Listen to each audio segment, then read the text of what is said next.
உழைப்பாளி இல்லாத நாடுதான் எங்கும் இல்லையா அரஹோயா அவன் உழைப்பாலே பிழைக்காத பேருதான் எங்கும் இல்லையா அரஹோயா அர சாமியோ சாமி அப்படி இருந்துட்டா காமி கூலியோ கூலி எங்களை நம்பித்தா பூமி பிறர் வாழ்வதே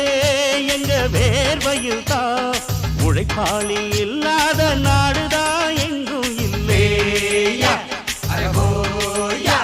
அவன் உழைப்பாலே பிழைக்காத பேருதான்